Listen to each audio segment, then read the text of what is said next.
The hospital room is quiet now, except for the soft beeping of the monitor beside my bed. The lights are dimmed low, the way they do at night when visitors have long gone home. My hand rests on the blanket, bandaged from the 4 they finally removed this morning. It's my 72nd birthday today. I know because the nurse wished me a happy one when she brought breakfast. But no one else has come. No calls. No flowers. Just me, alone with the ache in my chest that isn't from the surgery. I keep looking at the door waiting for it to open.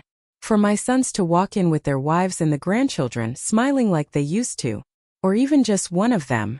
But the hours pass and the hallway stays empty. The phone on the side table hasn't rung once. I pick it up sometimes, dial their numbers, but I always hang up before it connects. What would I say? I'm here. Where are you? They left me at the hospital and never came back. I close my eyes and feel the tears slip down my temples into my hair. It's not the first time I've cried alone. But this feels different. Final somehow. Like the end of something I spent my whole life building. How did it come to this? How does a mother who gave everything end up forgotten in a place like this? Let me take you back. Back to when it all began. When I was young and full of dreams, before I learned what sacrifice really means. My name is May. I was born in a small town in the Midwest, the eldest of 4 children. My mother worked 2 jobs after my father left us when I was 10. I remember her hands rough and tired, folding laundry late at night while we slept. She never complained. She just did what needed to be done. Family first, May, she'd say. Always family first. I married Robert when I was 22. He was kind, steady, with a laugh that made my heart flutter. We met at the diner where I waitressed after high school. He came in every morning for coffee and eggs, and one day he asked me to the county fair. We married a year later in a simple ceremony at the church. My mother cried happy tears. You're going to have a good life, May, she whispered. Our first son, Thomas, came 2 years after that. Then Michael 3 years later. And finally our daughter Emily when I was 30. Robert worked long hours at the factory, providing for us. I stayed home, raising the children, keeping the house running smooth. Those early years were hard but beautiful. The smell of fresh bread baking while the kids played in the yard. Robert coming home tired, kissing my cheek, thanking me for dinner. I loved being a mother. It was everything to me. When Thomas took his first steps, I cheered like I'd won the lottery. When Michael scraped his knee, I held him until the crying stopped. Emily was my little shadow, following me everywhere, helping fold tiny socks. We weren't rich, but we had enough. Weekends were for family picnics or drives to the lake. Holidays were loud and warm, the house full of laughter and the scent of pine or pumpkin pie. Robert and I had our struggles like any couple. Money was tight sometimes. He worked overtime, I took in sewing to help. But we made it through. We're a team, May, he'd say, holding my hand across the kitchen table. As the children grew, things changed slowly. Thomas was always independent, the serious one. He went off to college on a scholarship, met Sarah there. She was smart, ambitious, from a bigger city. When they married, I was so happy. I helped plan the wedding, made her veil myself. Michael was the charmer, always joking. He stayed closer to home, worked construction like his dad. He married Lisa a few years later. She was sweet, a teacher, and they gave us our first grandchild, little Ava. Emily was the baby, my heart. She was artistic, sensitive. She moved to the city after college, chasing her dreams in graphic design. She wasn't married yet, but she called often, sent cards. I thought we were building something lasting. A family that would stay close the way my mother wished hers had. But little by little, I started to feel the shift. It began with small things. Thomas and Sarah moved farther away for his job promotion. Visits became less frequent. We're so busy, Mom, he'd say on the phone. Sarah would add. The kids have so many activities. Michael and Lisa stayed local, but Lisa's parents needed help more and more. Holidays started splitting, Thanksgiving with them one year, Christmas with us the next. Then it became every other year. Emily called, but her life was full. I miss you, Mom, she'd say, but months would pass between visits. Robert retired first. We looked forward to more time together, traveling a bit, enjoying the grandkids. But then his health started failing. Arthritis in his knees, then his heart. I became his caregiver. Doctor appointments, medications, helping him in and out of bed. The children helped when they could, but it was mostly me. "You're so strong, May," Robert would say, squeezing my hand. "What would I do without you?" I didn't mind. It was love. It was family. But as the years went on, I noticed how the calls came less. How birthdays were texts instead of visits. How I was always the one reaching out. There was that one Christmas when no one came. A big snowstorm, they said. Too dangerous to drive. I understood. We video called instead. But it wasn't the same. I started feeling invisible. Like the house was too quiet. Like I was waiting for a life that had already moved on without me. Robert passed 5 years ago. Peacefully in his sleep. The funeral was small. The children came, of course. They hugged me, cried with me. "We're here for you, Mom," Thomas said. For a while they were. Calls every week. Visits once a month. But then, life happened again. New jobs. New babies. New houses that needed fixing. And I was alone in the big house we'd raised them in. I kept busy. Gardening. Volunteering at the church. Baking cookies to send in packages they rarely acknowledged. My own health started slipping. Arthritis like Robert had. Blood pressure issues. But I managed. Until the fall. It was a simple thing. Tripping over the rug in the hallway. My hip gave out and down I went.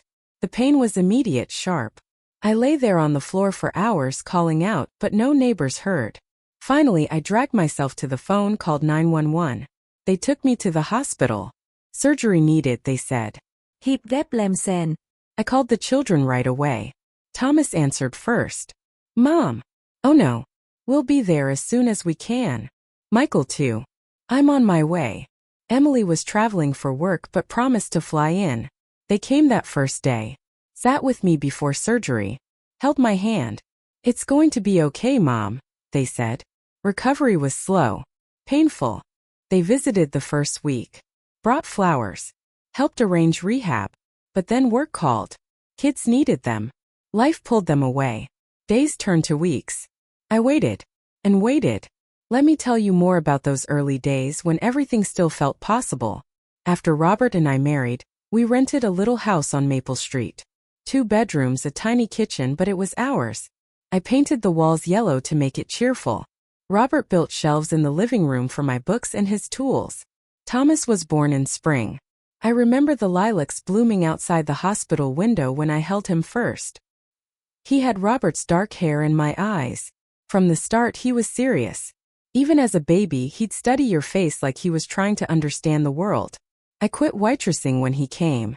Money was tight, but we made do. Robert picked up extra shifts.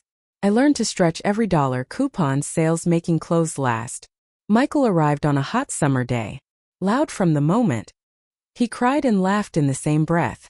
Blonde like my side of the family, always into everything. Climbing out of his crib before he could walk properly. Life revolved around them. Mornings rushing to get bottles ready, diapers changed. Afternoons at the park, pushing swings, wiping noses. Emily came later, a surprise but a welcome one. By then we had bought the house, the one I still live in. 3 bedrooms, a big backyard. She was tiny with a tuft of red hair that surprised us all. Robert was a good father. Not perfect but good. He'd come home, tired from the factory, but always had time to toss a ball with the boys or read to Emily. Weekends were sacred. Saturday mornings I'd make pancakes. The kids would help. Thomas measuring carefully, Michael making a mess with the batter, Emily drawing smiley faces with chocolate chips. Sundays we went to church. Then home for pot roast or fried chicken. My mother would come sometimes bringing dessert. She'd sit with me in the kitchen while the kids played, and we'd talk about everything and nothing. "Enjoy these days, May," she'd say. "They grow so fast." She was right. Thomas started school first. So proud in his new backpack. I walked him every day until he begged to go with friends. Michael followed, always the one making everyone laugh. Teachers loved him even when he got in trouble. Emily was my helper at home. She'd cook beside me, stirring imaginary pots. "When I grow up, Mommy, I'll take care of you," she'd say. I laughed then. Thought it was sweet. As they got older, activities started. Soccer for the boys. Dance for Emily. I was the taxi, the cheerleader, the one packing snacks and washing uniforms. Robert coached Thomas's team one year. I loved watching them together on the field, father and son. Money was always a worry. When the factory slowed, Robert worried about layoffs. I took in ironing from neighbors to help. But we managed. Birthdays were special. Homemade cakes. Presents wrapped carefully. I remember Thomas's 10th birthday. He wanted a bicycle. We couldn't afford new, so Robert fixed up one from the garage sale. Painted it blue, Thomas's favorite color. His face when he saw it. Pure joy. Those moments made everything worth it. The children had their personalities. Thomas was responsible. Always helping without being asked. Carrying groceries, mowing the lawn when he was tall enough. Michael was the dreamer. Telling stories, making us laugh. But he struggled in school sometimes. I'd sit with him at night, helping with homework. Emily was sensitive. Felt things deeply. If someone was sad, she'd notice. Bring them a drawing or a hug. We weren't perfect. There were arguments. Times when Robert and I disagreed about discipline or money. But we talked it out. Apologized. Held each other. Neighbors were like family. Mrs. Johnson next door watched the kids sometimes when I needed a break. We'd have coffee, share recipes. Life felt full. Then high school came. Thomas excelled. Straight A's. Scholarships in sight. Michael. He partied more. Got in some trouble. Nothing serious but worried us. Emily blossomed. Art classes, friends who understood her. College applications for Thomas. We were so proud. He got accepted to State University. Full ride almost. The day he left, I cried packing his bags. You'll visit, right? I asked. Of course, Mom. Every weekend if I can. But weekends became every other. Then monthly. He met Sarah junior year. Brought her home for Thanksgiving. She was polite, beautiful, ambitious. I tried to make her feel welcome. Cooked her favorite foods. Asked about her family. She smiled, but I sensed distance. Michael graduated, started working construction. Stayed home longer. Helped with bills. Good boy. Emily went to art school in the city. Farther away. House got quieter. Just Robert and me. We adjusted. Date nights. Gardening together. Grandchildren started coming. First Ava, Michael's daughter. Then Thomas and Sarah's twins, Ben and Bella. Oh, the joy. I babysat when I could. Loved holding those tiny babies. Smelled like powder and hope. Life was changing but still good. Or so I thought. Little things started. Sarah calling less. We're so busy with the twins, May. Lisa needing to work more, less time for visits. Emily traveling for her job. I told myself it was normal. Kids grow up. Have their own lives. But sometimes late at night, I'd sit in the kitchen with tea, wondering if I was fading from their world. Robert noticed. They're just busy, May. They love you. I believed him. Until I couldn't anymore. But that's getting ahead. Let me tell you about the first real crack. It was Emily's 30th birthday. She was coming home. I planned a big dinner. Invited everyone. Baked her favorite cake, chocolate with raspberry filling. Set the table nice. Thomas called last minute. Sarah's parents are in town. We have to go there. Michael too. Ava's sick. Can't make it. Just Emily and Robert and me. She saw my face. It's okay, Mom. It's nice like this. But it hurt. That was the beginning. Small cancellations. Forgotten promises. I started making excuses for them. They're busy. They have their own families now. I'm lucky they call at all. But deep down a loneliness grew. Like a shadow in the corner of the room. Robert's health declined around then. Doctor visits increased. I drove him, waited in lobbies, held his hand during tests. The children came when they could. But more and more it was me. Cooking soft foods. Helping him dress. Nights he couldn't sleep from pain, I'd rub his back. You're my rock, May, he'd whisper. I smiled. But inside tired. So tired. And still reaching out.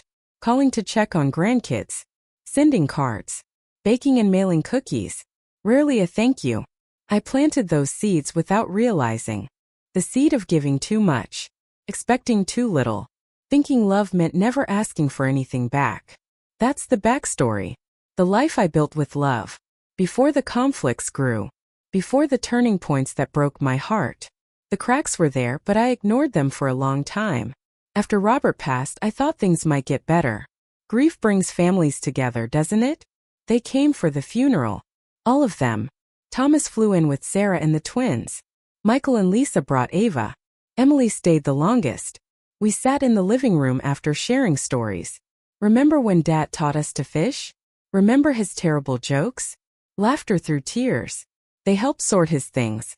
Took some keepsakes. We'll help with the house, Mom, Michael said. You don't have to be alone. For months they checked in more. Thomas called weekly. Emily visited twice. Felt like old times. But slowly the calls spaced out again. Life resumed. Then came the first real hurt. It was Mother's Day 2 years after Robert died. I woke early, made coffee, waited for calls.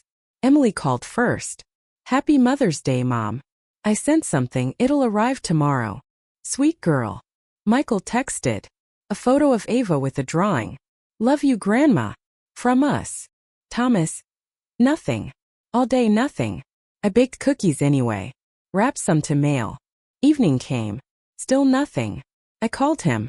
Hey, Mom, he sounded rushed. Did you forget what day it is? Pause. Oh, Mother's Day. I'm sorry. It's been crazy here. Sarah's been sick, work is insane. I swallowed. It's okay. Just wanted to hear your voice. We'll call tomorrow. Promise. They didn't. That stung. But I forgave. Of course I did. Mothers forgive. Then Sarah's birthday came. They invited me to their new house, bigger, in a better neighborhood. I drove 3 hours. Brought homemade jam, a scarf I knitted. The party was big. Sarah's family, friends. I felt out of place. The kids ran to me. Grandma. That warmed my heart. But Sarah distant. Thanks for coming, May. She called me May now. Not Mom. When did that start? Dinner was catered. Fancy food I didn't recognize. Conversation about jobs, vacations, schools for the twins. I smiled, nodded. Tried to join. Tell them about when Thomas was little, I said to Sarah. She smiled politely. Another time. I left early. Hugged the grandkids goodbye. Thomas walked me to the car. You okay, Mom? Fine. Oni. Just tired from the drive. He hugged me quick. Drive safe. No offer to visit soon. On the way home I cried. Why did I feel like a stranger at my own son's table? I told myself I was being sensitive. Aging does that. Then Michael's turn. Lisa's mother got sick. Cancer. Of course they needed to help. I offered to. Drove to their house often. Babysat Ava so they could visit the hospital. Cooked meals, froze them. Cleaned when they were tired. Lisa hugged me once. Thank you, May. You're a lifesaver. But Michael. He started snapping. One day I was there folding laundry. Ava napping. He came home stressed. Mom, did you move my tools? No, honey. I just tidied the garage a bit. Well, don't. I have a system. I stopped. I'm sorry. Just trying to help. I know. I'm sorry. Bad day. But it happened again. And again. I came less. They didn't notice. Emily was the one who still called regularly. But she was busy too. Dating someone new. Traveling. I wish I could visit more, Mom. It's okay, sweetheart. Loneliness settled in deeper. The house echoed. I joined a senior group at church. Made some friends. But it's not the same as family. Then my health issues started.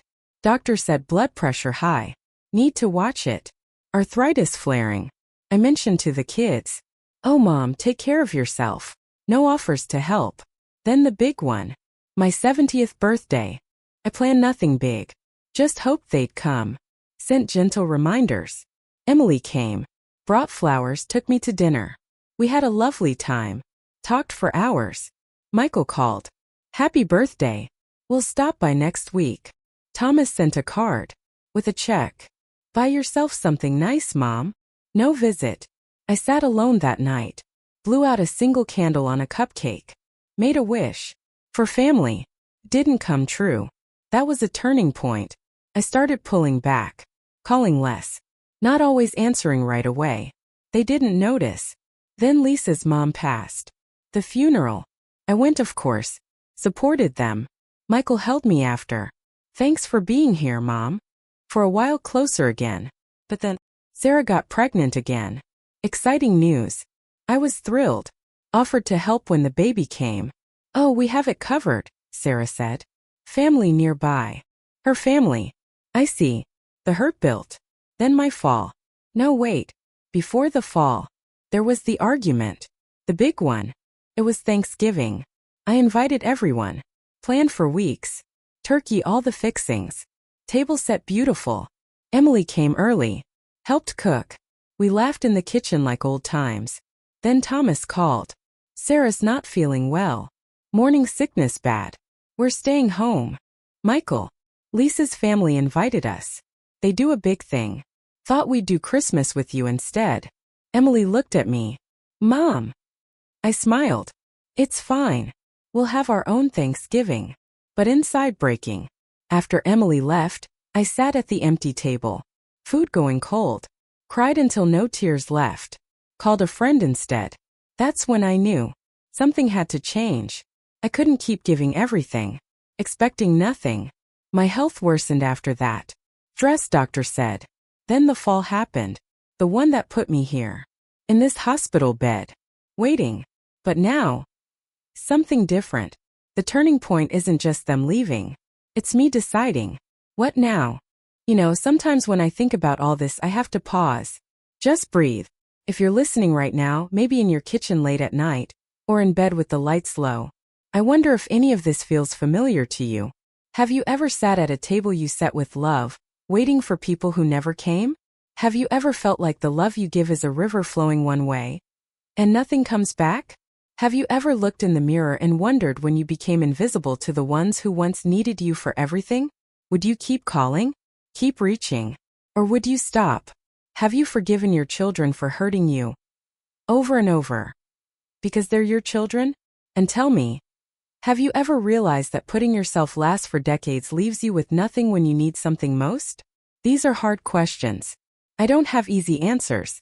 But if you're a mother, a grandmother, a woman who has given and given, I want you to know you're not alone. So many of us carry this quietly. If something in my story touched you, made you remember your own, please share it in the comments. Tell me your moment. The one that hurt deepest. Or the one where you chose yourself. We learn from each other. We heal together. Because no woman should feel forgotten. Not ever. Now, let me go on. Because there's more to tell. About what happened after they left me here. And what I decided to do about it. That moment when the hospital door stays closed. And you realize you're waiting for people who aren't coming. Every mother who poured her life into her family knows that ache. I gave them my youth, my strength, my every extra moment. And in the end, I was just the woman who used to be their mother. Sometimes love isn't enough if it's only going one way. That's the hardest truth I learned lying in that bed. They say blood is thicker than water. But sometimes the family you choose holds you tighter than the one you birthed. I spent years thinking sacrifice meant silence. But real love starts with loving yourself enough to speak up. The day I stopped waiting, that was the day I started living again. Every woman deserves to be someone's priority, not just their backup plan. If you've ever felt like a guest in your own life, this story is for you. The days in the hospital blurred together. Nurses came and went. Kind ones who chatted, asked about my family. I smiled. They're busy. Physical therapy was hard. Learning to walk again with the walker. Pain every step. But I did it. Because I had to. Emily called every day. I'm coming as soon as I can, Mom. Work is crazy, but I'm booking a flight. I believed her. Thomas sent texts.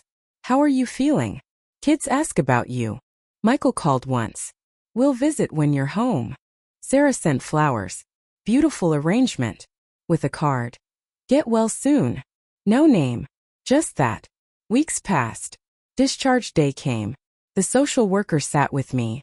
Do you have someone to take you home? Help the first weeks. I hesitated. My children. She waited. I'll manage. She arranged home care. A nurse to visit. Meals on wheels. I went home in a medical transport. The house felt huge. Empty. I sat in Robert's chair. Cried quietly. Then, something shifted. Anger first. How could they? After everything? Then sadness. Deep, heavy. Then, Clarity. This couldn't be my ending. Alone. Forgotten. I started small. Called the church friend who'd offered help. She came. Brought soup. Stayed to talk. Then another friend. I joined the senior center more regularly. Book club. Exercise class. Made new connections. Emily finally visited. 2 months later. She cried when she saw me. I'm so sorry, Mom. I should have been here. I held her. It's okay. But it wasn't. Not fully. We talked. Really talked. About how distant she'd become. About her fears of ending up like me alone. I don't want that, she said. Then don't let it happen, I replied. Thomas came next. With the twins. No, Sara. We sat in the garden. Mom. I'm sorry. We got caught up. Sarah said. Well, we thought you were okay.